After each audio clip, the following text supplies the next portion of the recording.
Thank you for watching the Housing Oregon YouTube channel. Be sure to join our network and get involved in the work that we are doing. If you can, please like and subscribe. It helps us build this channel, which serves as a platform to communicate with our members. This video is part of our 2025 annual conference. We're looking for folks to be on the conference planning committee. Please email info@housingoregon.org. Okay, let's go ahead and get started. We waited an extra couple minutes because there is cookies outside and drinks, and they're starting up a bar, so. The no host bar is going on, yes. So, welcome everyone. This is the Pathways Home Certification overview. My name is Anna Lawrence. I'm a Nez Perce tribal member. My day job, I am the housing manager for the Nez Perce tribe. And my second job is I teach a certification for the Pathways Home. So I'll let my partner introduce herself. Ani Nijis. Good afternoon, friends. I am Linda Lee Retka, Program Director with National American Indian Housing Council. I am an enrolled member of the Minnesota Chippewa tribe through the White Earth Nation. And although our headquarters is located in Washington, D.C., I work from my home office in northwestern Minnesota on the lake and in the woods. And my favorite place, my happy place. And what we'd like to do now is have everyone in the room introduce yourselves, please. And we're going to pass the mic because they are recording this session. Oh, you've got it, okay. And so in order for us to capture everyone's information, we have to pass the mic. Thank you. Good afternoon, everyone. My name is Jessica Arevalo. I work for Pride Ground. We're a community land trust. Happy to be here. Hello, my name is James Kwasnick. I am a communications coordinator at Oregon Housing and Community Services. My name is Tasha Worth, and I'm the state tax credit person for the Homeownership division for OHCS. Hi, everyone. I'm Matt Cody. I'm an attorney with the law firm of Best and Krieger, and I practice in affordable housing development. Hi, I'm Mark Majora. I'm a member of the Northern Cheyenne Tribe. I live in Vancouver, Washington, to do community development work around housing and food security. Hi, I'm Megan Eubank. I'm with YBA Architects. I'm an architect. We do multifamily housing. Hi, I'm Carly Toledo. I'm a membership and communication coordinator at the National American Indian Housing Council. Hello, I'm Angie Lopez with RCAC, Rural Community Assistance Corporation. Hello, my name is Brenda Garcia. I work for Hacienda CDC in the Homeownership Department. Hi, my name is Fedora. I also work at Hacienda CDC as a housing counselor.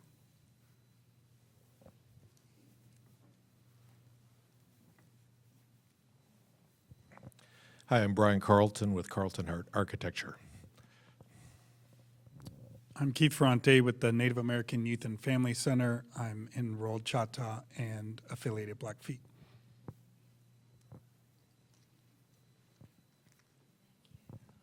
I'm Christina Kluver. I work for Oregon Housing Community Services. I'm the Senior Lending Program Analyst.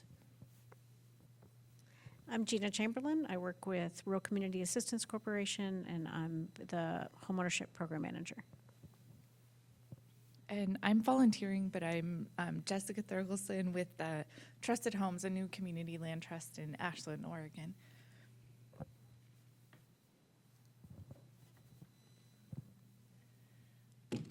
Thank you. Just wanted to provide a little bit of additional information on National American Indian Housing Council. Since 1974, we have been the only national organization representing the housing and community development interests of Native Americans, Alaska Natives, and Native Hawaiians. Our mission is to effectively and efficiently promote and support American Indians, Alaska Natives, and Native Hawaiians in their self-determined goals to provide culturally relevant and quality affordable housing for Native people. NAIHC provides tribes and tribally designated housing entities with training and technical assistance. Tribes and tribally designated housing entities that are recipients of the Indian Housing Block Grant are eligible to receive free training and technical assistance from the Community Compass Program under the Office of Native American Programs. And that training and technical assistance includes any topic they can relate to building capacity within their organizations, to developing housing, implementing and managing their housing programs. Basically, the sky's the limit, right? The tribes need to, should identify gaps in their organization where they need to grow in order to meet the needs for affordable housing within their communities, and so they should be submitting those technical assistance requests to HUD ONAP. If they're not sure where they need help, they can request a technical assistance assessment assignment also. We also provide an array of communication for topics such as advocacy efforts to influence policy development and legislation impacting housing development in Indian country throughout the nation, in tribal communities, in urban areas, on a national level, and in the states. We are a member organization comprised of over 300 members who represent about 475 tribes and tribal housing organizations. We are a nonprofit. We work for the tribes and TDHEs that are our members. Any questions about our organization? If not, I'm going to have Anna share information with you on the Pathways Home Train the Trainer course. Thank you, Anna. Thank you, Linda. And I'm not good at talking on a microphone because I'm loud anyway. So I just want to sing the national anthem when I'm up here like this or something crazy. So what we're going to talk about today is we're going to go over the Pathway course that we teach. The Pathway course is a 5-day course, 4 days of learning, participating, presenting, and the last day is a certification test that they take. But the purpose of our certification training is we want to train these trainers how to develop and deliver a comprehensive homebuyer education program.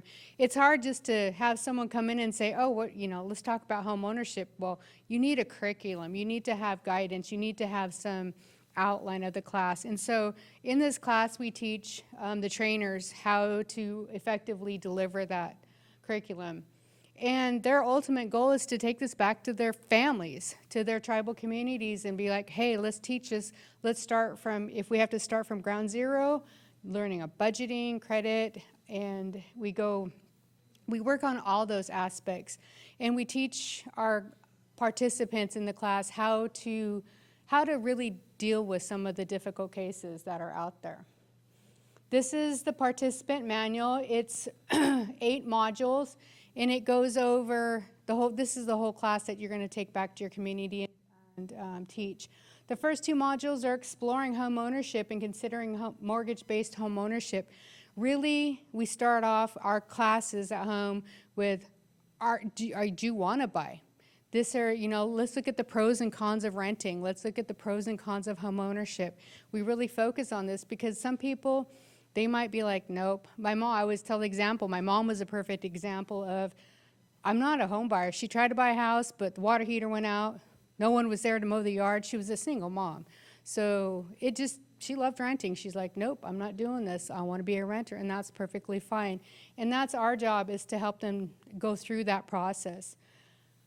We go over budgeting and calculating affordability. That's probably the toughest part of the certification class because we have to sit down and teach you ratios. We have to teach you the factor table.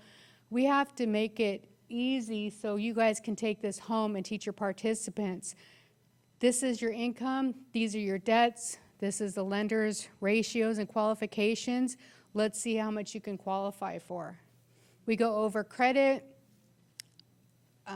We help them decide, okay, you're buying a home or you're building a home, and what's that process? What does it look like? And then we also have the last 2 with meeting your financial obligations. After you close, after you buy your home, then what? You have to be a good homeowner. You have to pay that mortgage on time. You have to take care of that house. What happens if you don't? So this is the participant book. It's 8 modules. The class that you take home and teach is 8 to 12 hours. Our class at Nez Perce is 12 hours. We do 3 nights from 5 o'clock to 9 o'clock at night. And it's a long week for some people. But again, they take a lot of information back. So for the certification training that we do group instruction. Again, it's a whole week course with 4 days of pretty intense training. We do group instruction. We go over PowerPoints. We go over definitions. We do activities for group presentations. We do a lot of activities in our class so they can go and take those home and use those with their families. We do carousel games. Okay, let's see who here has looked at their credit report. We just do a variety of activities and games too. We do a lot of teaching, but you have to incorporate that teaching with the games too, because again, sitting here listening to me talk for 4 days is not fun. And then at the end of day 4, we do what's called a teach back. We'll break our class up into groups on the first day, and then they have a topic, and they have to present on that last day for a 10 to 15 minute presentation. They have to get up in front of the class. They all have to talk. They all have to participate. Sometimes that's the biggest barrier for some of our clients that are, our tribes that are trying to take this home to teach it. They can't get up and talk in front of people. They're not like me. I can talk forever. We have an examination on the last day. It's 118 questions, multiple choice, matching, true, false, and then there's the calculations. This is the biggest fear is, oh my gosh, what if I forget this and that? And we try to make it easy because people have test anxiety. They hear the word test and they're like, see ya. But we are like, no, it's okay. We're here to help you through if you get stuck. And 80% is passing. This Homebuyer Education book was developed. The first edition was 2003. There was a second, and we teach out of the third edition, which was modified in 2018. And with this, so you get the participant book, those 8 modules that you take home, but in class you get a big, thick instructor manual, and it goes through different sections of everything that you need to learn as an instructor. That's the first half of the book. And then the second half of the book, the last 200 pages, it's curriculum plans, lesson plans. We don't just throw you, say, here you go, you just learned all this week, now go home and start. We give you an outline of certain classes, outlines of activities. This is module 1, how should you do it? Here's some ideas. What are some activities using your flip charts? We go through probably about 8 flip charts a week just because we like to write, and we have our participants come up and write. So yeah, that instructor manual, can't see it, it's hiding back there. But you get that book when you do the certification course. And I'm going to have Linda, the e-learning. So we have our Homebuyer Education course available in an e-learning format. And this is a course that we have some individuals that access this on their own to earn a Homebuyer Education certificate. And so this is, similar to when Anna explained that they offer, you do 12-hour classes, right? I don't know how, there are 6 modules, so for each individual, it may take 8 hours, it may take more than that, 12 hours. They can start the course and then, stop halfway through something and come back in a day or 2 and follow up to finish it. But our intent when we actually wanted to get this online is because we had several tribal housing organizations where we had certified instructors, but they didn't follow through when they went back home and they weren't able to implement the Homebuyer Education courses. And so this is an option where if the tribal housing organization doesn't have the capacity to provide the Homebuyer Education courses, they can just assist their families or individuals in accessing this course online. And the registration fee is $20 per course, per individual, basically, for that course. Thank you, Miss Linda. And I always find this good because teaching this course, the certification course, as long as I have, I've gone into communities where they're so spread out. The Dakotas, they're all over that it's like a 3-hour drive to the housing office. And they're like, man, that's a tough trip, or, you know, so they can do that online. So, because I was thinking to myself, why would I want people? I want them in my class. I want them in my office, but I'm a small community. We're just a small tribe in Idaho that everyone's pretty close. So we don't have that, but this is great for those tribes that are spread out. Are those classes coupled with individual counseling? Like afterwards, after they complete the module? Yes, and we'll talk about, or which one? The in-person is. Yeah, the in-person is. Okay. Yeah. The online one doesn't have that requirement? The online course provides the tools that they would need to assess their readiness. However, really the Pathways Home, Train the Trainer that Anna's going to talk some more about here. We're going, that's okay. Keep the excitement going. We're the last session today, so we need to get some movement in the room. But anyway, this is really the initial, as she mentioned, the first couple modules, you're really talking to individuals to find out whether or not they're ready to proceed into purchasing a home, becoming a home buyer. If not, the Pathways Homebuyer, Pathways Home materials include sample client action plans and all of the steps you need to provide one-on-one housing counseling. When we updated in 2018 the manual, we included all of the HUD housing counseling updates to the manual that they made, and this is a national certification program. So instructors that are certified, it is HUD housing counseling agencies do acknowledge that certification. Thank you for that. Let's see if I can control this clicker. All right. Now I'm going to talk a little bit about NESPERS, what we do at NESPERS Tribal Housing Authority. Here's just some stats. These are for our certified families. We did the pilot class in 2003 for NAIHC. We limited it at 20. We had a group setting like this. And that's what you do. You do a pilot class with your participant, or I actually did it with my staff. Every time we develop a new class, not Pathways, but any other class, I make my staff come sit down and so I can practice. And I always tell my participants, that's the best way, is to get your participants, or not your staff in there so they can roll through their material so they can practice before the participants come in. Here's lots of pictures. We take pictures of everything. So this dates back to 2003. Just lots of different classes we've had, lots of different instructors. At NESPERS, one of the most important things that we did was develop a housing counseling policy, and I definitely encourage housing authorities or agencies in that to do that, because again, that housing policy, it sets the rules, it sets the guidelines for this housing program that you're going to be implementing. It goes over one-on-one counseling, the 12-hour homebuyer education class. We require people that aren't ready for mortgaging or aren't quite up to snuff, they all have to go through our homebuyer education class. And someone said they're here for the tax credit homeownership. We're going through that right now. So our homeownership program, our tax credits, 27 of those are at their 15 years. Well, a little longer, took us a little longer to get that done. But they're at their 15 years and they have that homeownership clause in there.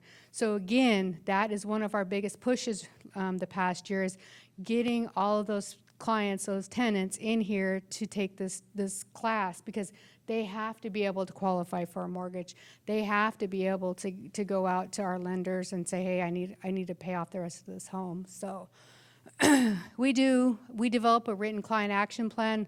Linda was talking about that, and it's in all the participant books. It's a detailed plan of how you're going to make your goals. How are you going to get to this home ownership? How are you going to close this loan? And it's a step-by-step. You can't just say, hey, here you go, here's 3 steps. No, you're talking 10, 15 steps for some people because it might take them a lot longer. They might have more obstacles than the person they're sitting next to. So we implement our client action plan in our policy. It's all mandatory. Services directly or with contracts. That's really important. When we started out with our Homebuyer Education program in 2003, we had a lot of partners. We're like, okay, what do? We worked with our consumer credit counseling agencies because they jumped in and helped us. We worked with our credit bureaus because there was a lot of issues that we were finding. We made agreements with these partners to help us get through to get this going and get our clients through this process. Really, so we have a lot of lease with option to purchase programs that we operate. And so, meaning we still own it, we give them a 3-year lease saying, hey, you have 3 years to become mortgage ready. Your income, your credit, your affordability, what barriers do you have to overcome? So we go over all those barriers and we help them, we guide them. We don't tell them what to do. I can't tell Linda, hey, Linda, you should probably stop gambling so much. You should probably quit smoking. It's killing your budget. No, I have to be like, Linda, where do you think you could cut out your some expenses, right? I can't, I tried that with my husband when I first married him. He's a smoker, and I said, Camels are expensive, so I brought home a box of Natives. I don't know if you all know what those are, but apparently they're disgusting. But they were half the price. But some things you can't make happen. You just they have to tell you what works for them. With our Homebuyer Education class, and we also have financial literacy and money basics. We changed it from financial literacy to money basics because it wasn't so scary. Financial literacy, people are like, I ain't coming to your office for that. And so we changed it to money basics, and we did. It just changing the name, people like, oh, that doesn't sound so scary, right? So we line out our classes for the whole entire year because, again, ours is a 3-day class. It takes planning, especially if you have kids, you have a job. We have a lot of shift work where we live. So we line everything out for the whole year. And sometimes things happen and we have to reschedule a class or something, but typically everything is lined out for the rest of the year. So we know they're like, oh, I can't come to the September class, but December, sign me up. Then they know, hey, in December, I have plans to attend this class and take this because I want to start my path to home ownership. Again, we have a variety of classes, the money basics, post-purchase.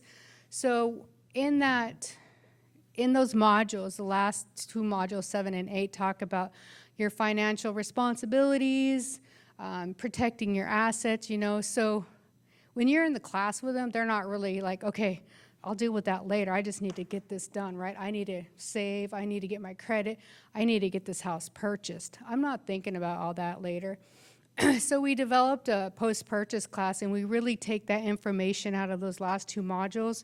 We just kind of broke it up, and we do that separate after they've closed. Usually about 3 months, we have them come back into our class, and we're like, hey, how's it going? Are the payments okay? Are you feeling overwhelmed? How's your lawn? I saw it was like 6 inches high, they're 6 feet high the other day. How's that working out? We just terrorize them and make them feel comfortable.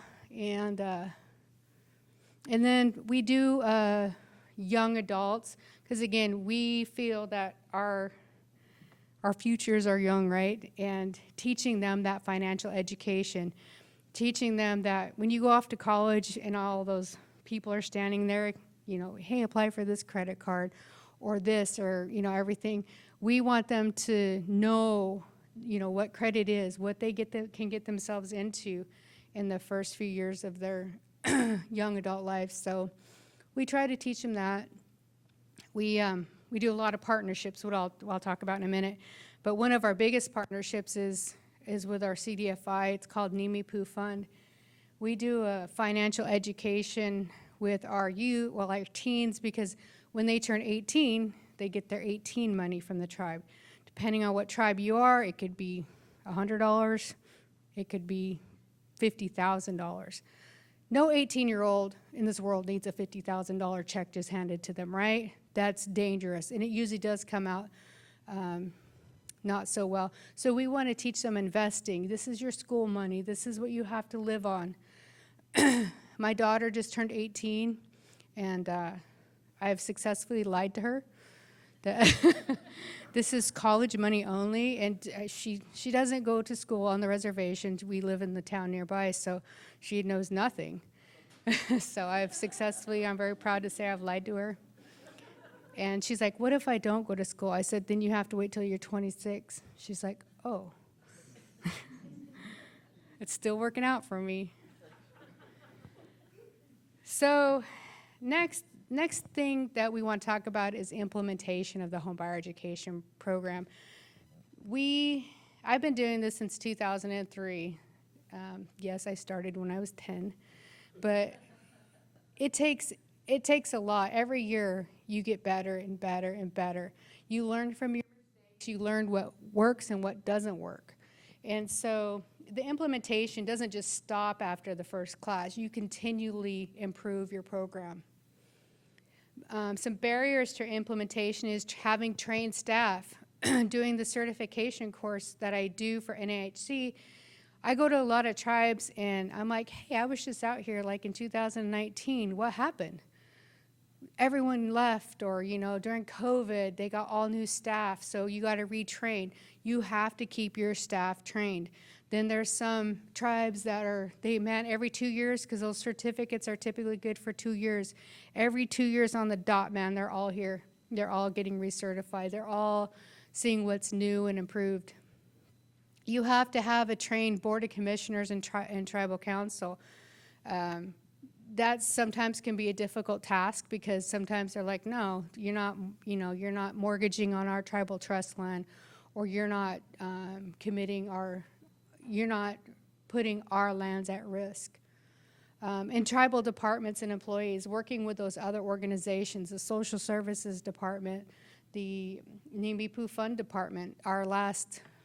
We did a certification class in Spokane, and our whole entire CDFI office came and got certified because they work so much with us, and they're trying to get into the housing loans. They do home repair loans, but they want to start getting into USDA loans, 184 loans. They want to start doing all those kind of loans. The first thing you need to do when you're implementing this homebuyer education program in your community is you need to do an assessment. I know in the last class session, it was Housing Policy 101, they talked about, someone was asking questions about how do you know what your community needs? How do you know? Well, at Nez Perce, we did a lot of surveys. I was young back then. I was knocking on doors. Hey, fill out a survey. I'll put you in for a drawing. We have our tribal council meetings. Okay, hey, do you want to fill out the survey? You can win a $50 Walmart gift card. You do whatever you can to get their opinion, right, to get their survey. You want to talk about pre-qualifying, credit repair, the renter's rights. So after, you should ask about talk about services for your existing programs. We have rental programs, but people, they don't want to rent from us. They don't like us. And, okay, what other things do you want to do? We want to buy a new house. We need to do this. Right now, the market's, not a good buying market for our tribal members. It's too expensive. We need to create services or programs to bring those house prices down, because our tribal members can't afford what's out there. You need to establish a lead agency and framework. Who's going to be doing this? Who's teaching these homebuyer education classes? You have housing counselors in here, right? Who's going to be doing this? Is it the Tribal Housing Authority? Is it your CDFI? Is it your Economic Development Program department? Who's going to be doing this? And then you have to have a board of commissioners affirm that. Yes, this is who we're going to have do it. At Nez Perce, it's the Housing Authority. And then the tribe needs to evaluate the mortgage and the foreclosure ordinance. This was pretty time consuming for us, because you had to get the wording right. If you want to get Section 184 loans, which are loans on tribal trust land, you have to have those foreclosure ordinances down to a T, and you have to make sure that HUD is okay with your ordinance. They want to make sure if a person doesn't pay their mortgage, can we come and foreclose? Or what's going to happen? What's, tribe gets the first right of refusal. Always having your organizational chart. Most places do, but like in tribal housing, this is what Coeur d'Alene Housing's organizational chart looks like. You can see you have your admissions, occupancy, then you have your home ownership services. As the housing manager, I cross-train all my staff. My occupancy staff, they work with renters all day. They need to know what that home ownership entails, right? So they're all certified Pathways instructors, because if they're dealing with a tenant who's like, I hate living here, well, let's look at other options. Or you're making $200,000 a year, you're not low income. You don't need to be in low income housing. Let's look at other options. So making sure you have your staff lined out, who's going to be doing this and who can back up our homebuyer education services. You need to adopt the homebuyer education curriculum. Again, we teach the Pathways Home.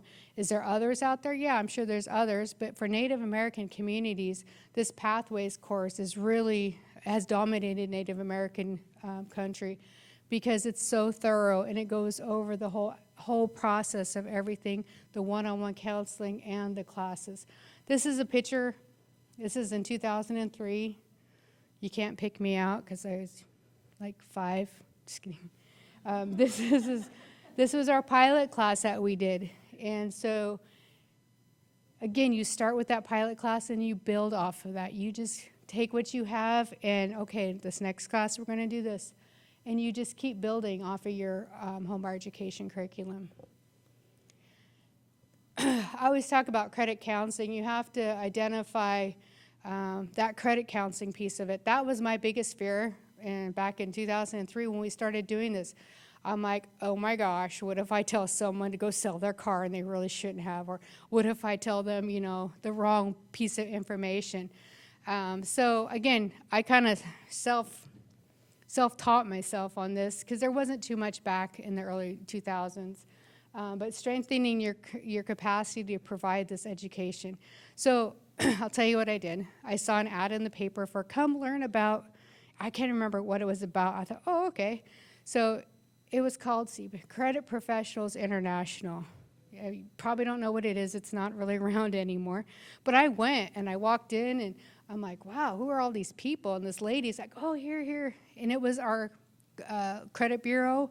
It was our consumer credit counseling staff and their board.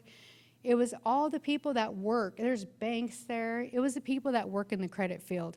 And so I'm like, wow, I'm surrounded with a wealth of knowledge around me. And so I joined their little group. And then I joined the Consumer Credit Counseling Board because I just kind of took everything in. And so I just surrounded myself with this knowledge and did this because, again, I was so worried I was going to tell someone the wrong thing. Sell your car. Yeah, now you have nothing to drive. But one-on-one counseling. So in this curriculum that we teach and in your books that you get, we talk one-on-one counseling. Really, it's 90% one-on-one counseling and 10% class. Because they come to the class for a few hours, and then what? Then they come and they meet with our counselors. They set up client action plans. They go over their budget, their affordability. They set their goals. Where do you want to be, in 6 months? Where do you want to be in a year? So we go over all those factors with them. What's out there? What's available? Our tribe is different than the tribes over here on the coast. We live where there's rivers. So everything is on a hill, right? And everything that's not on a hill is in a floodplain. So when you get into federal funding, that can get a little hairy. So what's out there for down payment? Again, right now, it's really tough for our participants to be buying houses because the cost of housing is so high. We haven't seen an increase in our wages where we're at. So we're trying to come up. We increased our down payment assistance from $5,000 to $10,000. We increased our IDA match from up to $10,000, so they could potentially get $20,000 in down payment to walk into home. still not enough for some people, unfortunately. So we're still trying to come up with those other resources. That's not me. When you create your homebuyer education program and you get it off the ground, you're like, hey, we're having these classes, we have this great program, we have down payment, we have resources out there for you. You want to market it. You want to get it out there and to your community and be like, hey, come to our class. These are just some means of marketing outreach. I have a fabulous administrative assistant. She's like 23 years old, and those 23-year-olds can navigate social media like no one else. Oh my gosh, and they can fix my cell phone like no one else, right? I'm getting too old for all that. But man, some of the things, they do surveys on our Facebook page. I was like, she's like, oh, I'll put it on our Facebook. I'm like, okay. And then I saw it, what do you think about this? And I'm like, oh, wow, I can navigate Facebook. So anyway, just having those resources out there. These are some of the classes we teach. Of course, the Homebuyer Education class. We have our financial literacy or our money basics. We do rental rights and responsibilities class. We do budgeting, and we do the loan application process. We use our resources. We use our partners for our Module 6, which is finding a home, or the loan process. We have a tribal member who's a realtor. We bring her in. And okay, she's a realtor, straight from the horse's mouth. For our section when we talk about lending, we use our biggest lenders, First Tribal Lending. They zoom in and they talk about this is what their requirements are. This is their ratios. This is what they're looking for. They're not looking at credit scores. They're looking at what's actually on the credit report. So again, using your resources to help you with this class. You don't have to know everything, but you have to know who does, though. Who can you send them to? Identifying financing options. Again, when they come in, they're going through your home buyer education process. They're doing their one-on-one, their client action plan. They're doing the one-on-one counseling. Now they're almost there. Now what? You have to be able to, hey, where do you want to buy? Trust property. I want to build. What resources are out there? Your down payment assistance. Who's your lenders? There's lots of new programs out there. There's the Heritage One. They loan on trust property. There's Section 184, VA direct loans on tribal property. This is some examples of what we did at NESPERS. This is all of Lapway on our reservation. It's all on a hill. So we had to do our subdivision on a hillside, and so we developed lots. We flattened them out, ran infrastructure, and tribal members did what they wanted to do. If they wanted to get a manufactured home, they could do that.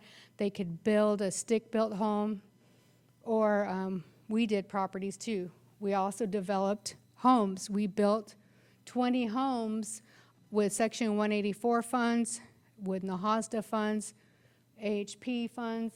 We did, and these are tax credits actually, and we did tax credit units. So we had options for our tribal membership.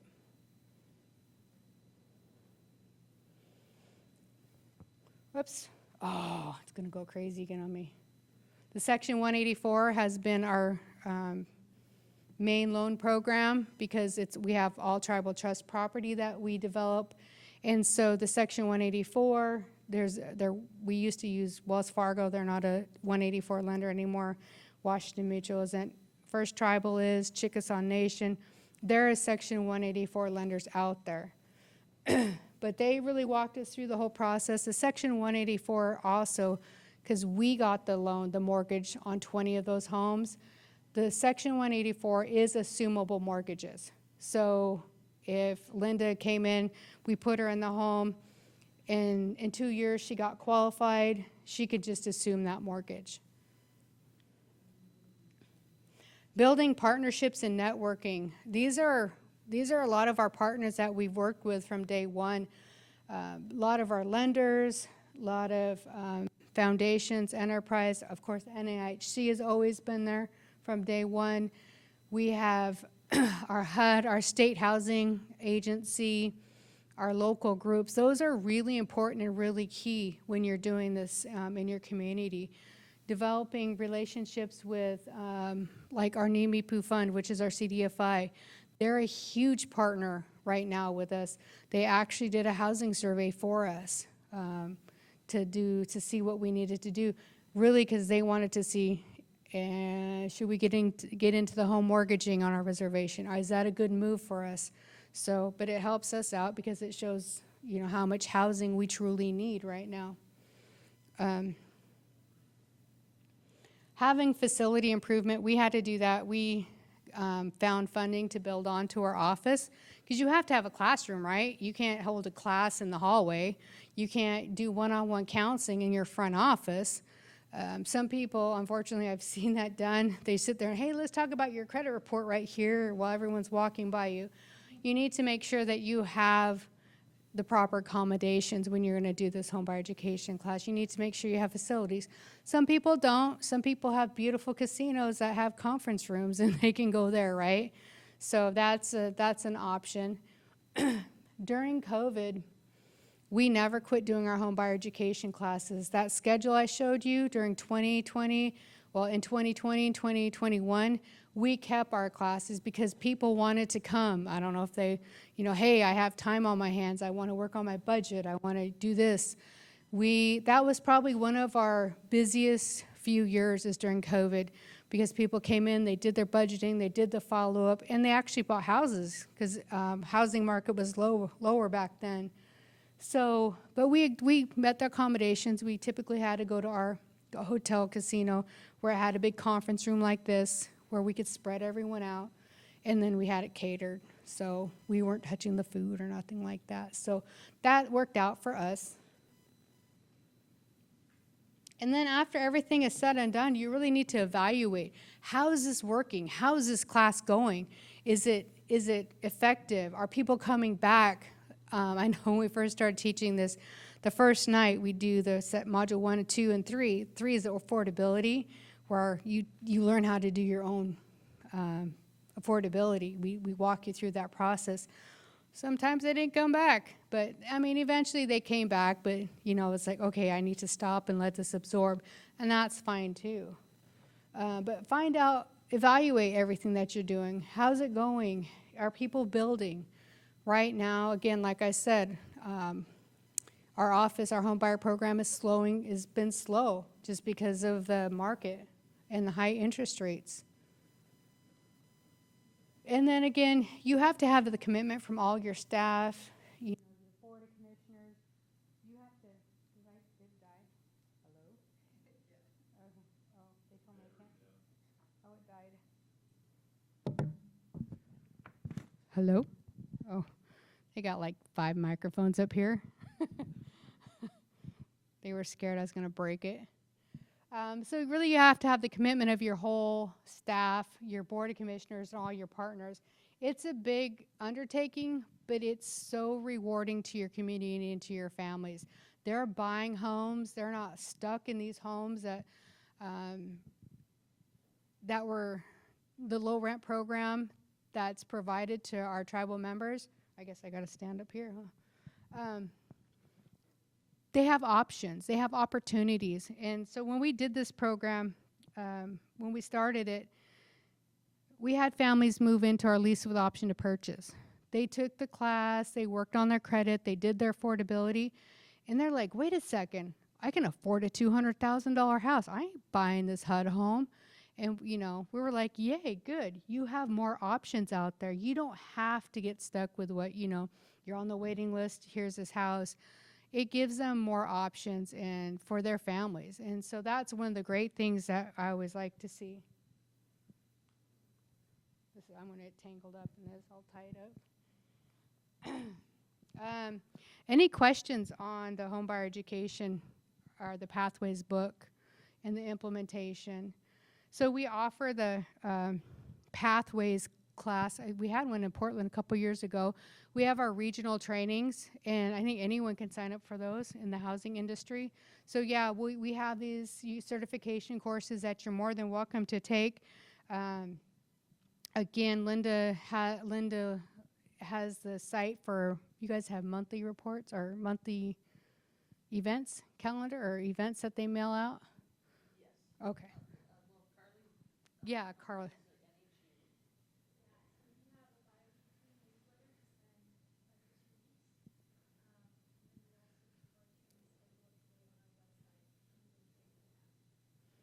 Yeah, so yeah, it's there. Just check it out if you're interested. But it's really a really good curriculum. Again, once you get it established, we have our procedures down to a T, our classes down to a T. Anyone can jump in and, oh, okay, this is what housing does. This is, this is our course. And again, we get everyone in our office that is in that arena, we get them certified because we want them to know, hey, you're just maintenance guy, but this is, when you're dealing with tenants every day, you're out there in the field, you're talking to them. Let them know what their options are. So, any questions on the pathways curriculum or implementation?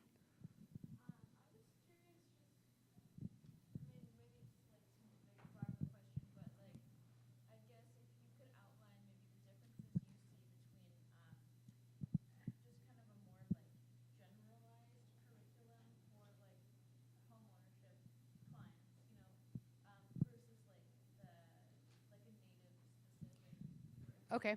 So the question is what's the difference between, kind of some differences between our Pathways Native American curriculum and like our state agency has a class. A lot of the difference are, I think we're a little bit more detailed, especially in the affordability section. We focus more on, do you want to, do you want to buy, build, do you want to do this? And then we have a whole section on tribal trust properties. On land, what's the differences between land? There's tribal trust property, there's fee property. What's the differences and what's the benefits versus, not purchasing or building on tribal trust properties? Again, a lot of people, need to know that. It's hard to sell. We have 2 houses up for sale right now on tribal trust property, but they can only sell to another tribal member. So there's barriers. So we spend probably, our second night, we spent half the night just focusing on the tribal lands issues and the differences. And I think that's the biggest difference. We've done the Idaho housing one. It's just a few hours. But again, we have a lot more detail in this manual than they do. Yes.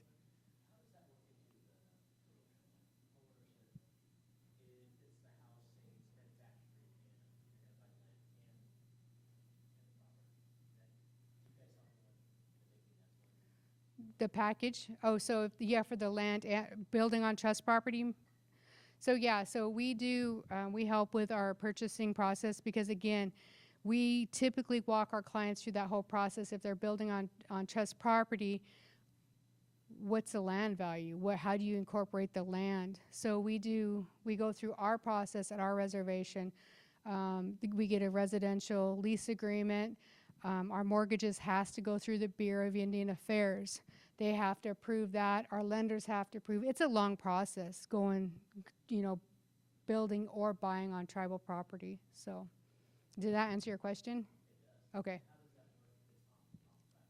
If it's off tribal property, it's a fee. It's just a mortgage. It can be a conventional mortgage. You can still get a Section 184 off of the reservation in a lot of states. Because I live off reservation, I can get a Section 184 because it's a statewide, depending on your state. So it's just another loan product that helps tribal members. Yes, for a Section 184 loan, you have to be a member of a federally recognized tribe. And with the IDA account, how do they grow that? Oh, the IDA account. Yeah, I knew there was another question.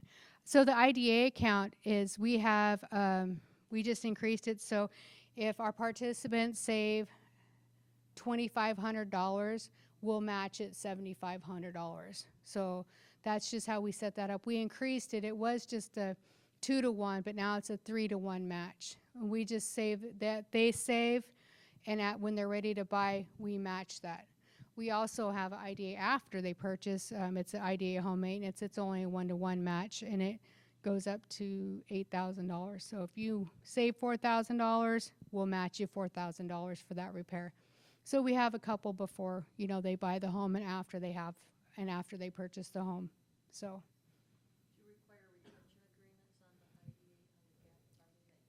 Yes, we do. We have retention agreements. We have recapture on all of our down payment assistance. It depends on how much, anything over $5,000, there's a 10-year retention on that. Meaning, if we give you, you know, the IDA plus the MFA, mortgage finance assistance, and you sell the house at year 8, we're going to recapture some of that funding. Again, it's so people aren't buying and selling and making money off of their down payment, right? You don't see that in Native American communities too much because, again, Native American tribal families, when they buy a house, they're done. This is where we're living. This is where we're going to retire. This is it. So you don't see too much of that, but we do have to keep that in there. So.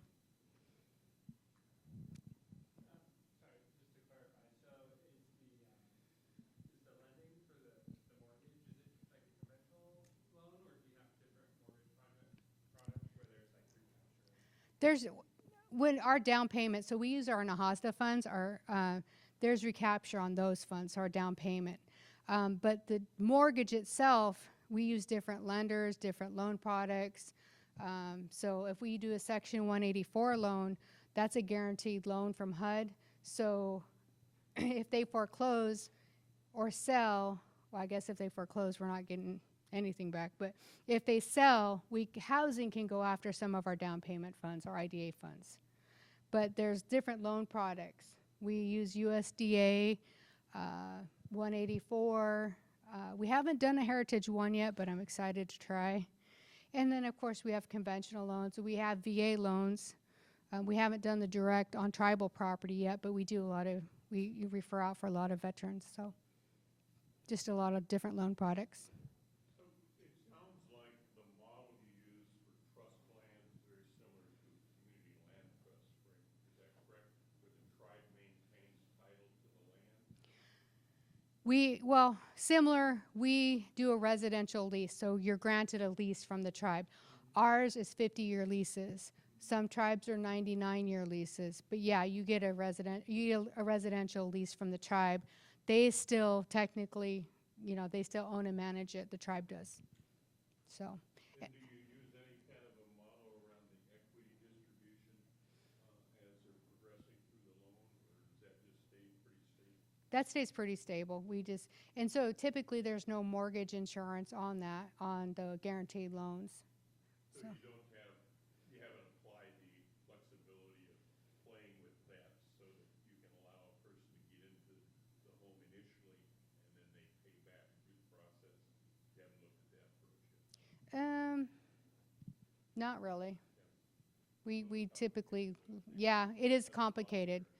But yeah, we typically stick to our, you know, our 184 loans or our lease with option to purchase where the housing authority maintains ownership of those. So, and we've done some of our own mortgages, I guess. We've carried the note on them, you know, the housing authority has, because there's barriers. There's a lot of barriers to purchasing.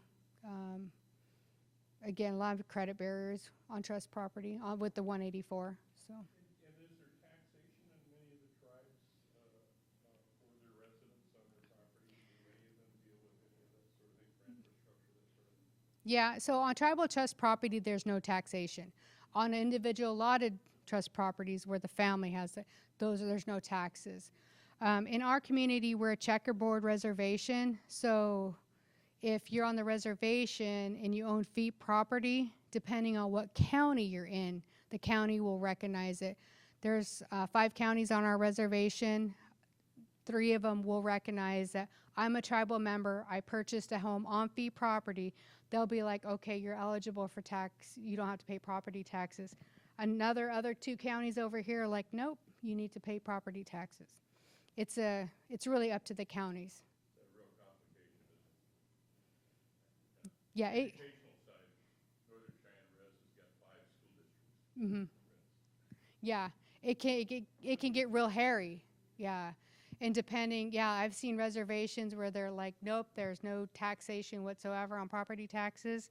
But I've seen where, no, you get 100% tax. So it really depends on where you're at. And there's not any restriction on them invoking something like that, right? No, it's really up to the county. And the tribe has approached one of our counties and said, why can't you do this? And they're like, no, they're just, nope. So, and that's their right. With the lease to own programs, do you have like a set amount of years that Mhm. they would have to purchase by? Yeah.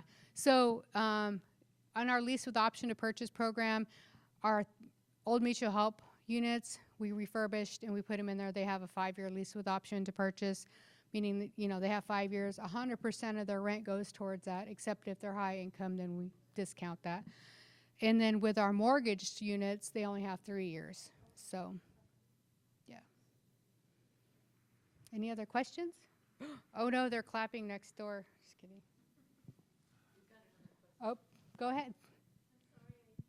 No, you're fine.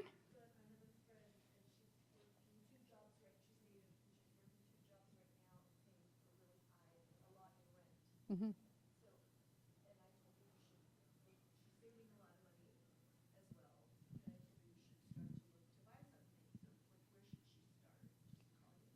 If she's looking to buy, she should start with her tribe, with her housing authority, because that's where she would be eligible for programs. Our tribal members, Nez Perce, you have to be Nez Perce to get our benefits, to get our down payment, to get our IDA. And then on our reservation, to get a residential lease, you have to be Nez Perce. So.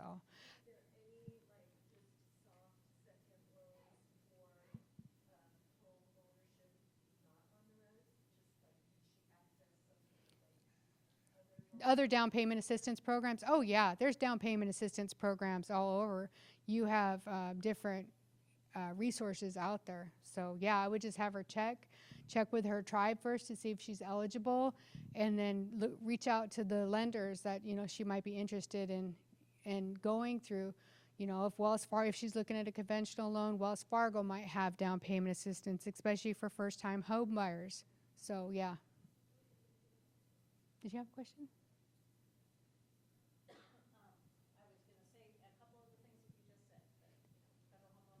Yeah.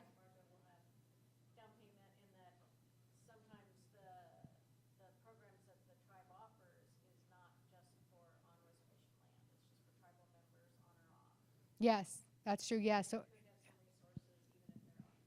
exactly. There could be a wide variety of resources. And it's really up to the tribe. So like our tribe, we have a servicing area. So we have on or near our reservation, we can only go so far. Some tribes are like, if you're a tribal member, you can buy on the other side of the country. It's really up to the tribes on how they put that in their Indian housing plan and how they have set those monies aside under their programs. So again, that's why we do needs assessment to find out what people need. Does the tribe maintain any interest in the off-reservation properties? In the off-reservation properties, our tribe does. Yeah. We buy back a lot of land off our reservation because, you know, our reservation was like this, now it's like this. We typically buy a lot of our lands back in the Willawas, so we've purchased a lot down there. So. All right, I'm going to turn it over to Linda. I lost my clicker. Anna, kudos to you on this program, and you can tell your passion for it. Oops. The thing that I find striking from what I've seen other programs do is the quality of relationship building you put into this thing, because you know it's all about, can we build relatedness that's going to build us to be stronger. Yes, definitely. That's why I do this as a second job too, because I love it so much. Yeah, and we really are, as I mentioned, National American Indian Housing Council is a member organization. Our members are IHBG recipients, tribes, TDHEs, and if you do attend any of our upcoming events, what I'm going to talk about here, you will notice that we're more like family when we all come together, and even though we have high turnover rates within I did that. It's a wild switcher, yeah. So if you do ever attend any of our events, you're going to notice that we have longstanding relationships throughout the country with the other Native housing professionals, and we all try to work together, share resources, share information.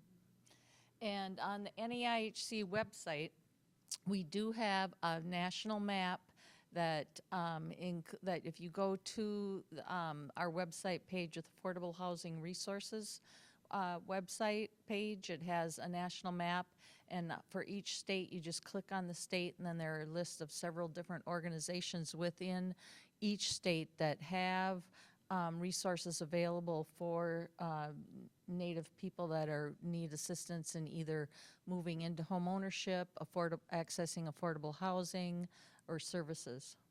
So I'd encourage you to check out our website. On November 4th through the 6th, we are coordinating a National Tribal Housing Summit for HUD, and this will take place at the Doubletree Hilton in Washington, D.C. We are expecting approximately 400 tribal housing professionals from throughout the nation, and the theme is rooted in tradition, rising in resilience. And November 17th through the 20th, we're having our legal symposium. We're expecting approximately 600 tribal professionals at the legal symposium at the Choctaw Casino and Resort in Durant, Oklahoma. Our 52nd annual convention and trade show will take place May 3rd through the 6th in Anchorage, Alaska. Here we're expecting anywhere from 700 to 800 participants anytime we're in Anchorage or Hawaii. We get a good turnout. Right? And then we're also adding an additional 2 days onto the Anchorage Conference, Housing Our Relatives, Collaborative Solutions for Native Communities, looking at the entire spectrum of housing, both including services, development, anything related to housing, trying to expand our networking ability throughout the nation with national organizations and regional organizations. And then we'd like you to follow us. And this Carly is the magician here that does all of our work on Twitter, Facebook, the NHU, right? Yeah, that's her back there. She's a lady with us. So please check out our website. We've got some fantastic videos for those. I don't know if anybody joined any of our earlier sessions, but Carly played a couple of our videos. We've been traveling throughout the nation and visiting several different tribal housing developments, trying to document what's going on, because even with where we're at today and the cuts that we're seeing throughout programs, we're still really seeing some amazing developments going on within tribal communities. Thank you. Is there questions? Are we at the? Are we good? If there aren't any more questions, we will release you. Thank you. Thanks for joining us today.